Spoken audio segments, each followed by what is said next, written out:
আজকে খুব সহজেই তোমাদেরকে একটা জালি কাবাবের রেসিপি আমি দেখাবো।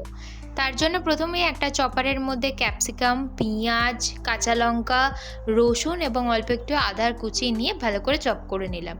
এরপরে একটা মিক্সার গ্রাইন্ডারের মধ্যে চিকেনটাকে ভালোভাবে পেস্ট করে একটা বাটির মধ্যে নিয়ে তার সাথে ওই সবজিগুলো মিশিয়ে একে একে দিতে থাকলাম নুন, তারপরে দিলাম লঙ্কা গুঁড়ো, তন্দুরি মশলা এবং ধনে গুঁড়ো।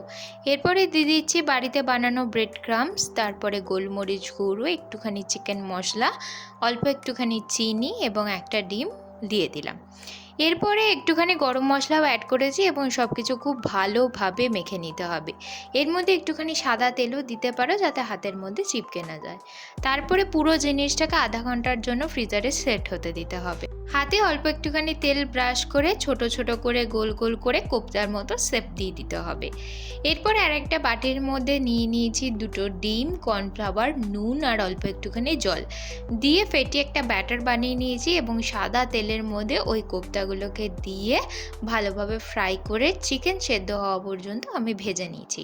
এরপরে আস্তে আস্তে এক এক করে আমি তুলে রাখছি এবং ওই গরম তেলের মধ্যে ঠিক যেভাবে দেখিয়েছি ওইভাবে ডিমের ব্যাটারটাকে অল্প অল্প করে ফেলে একটা জালের আকারে গড়ে নিয়ে এরপরে ভেতরে কোপ্তাটা দিয়ে দুপিঠ উল্টে পাল্টে ভালো করে ভাজলেই আমাদের রেডি হয়ে যাবে চিকেন জালি কাবাব।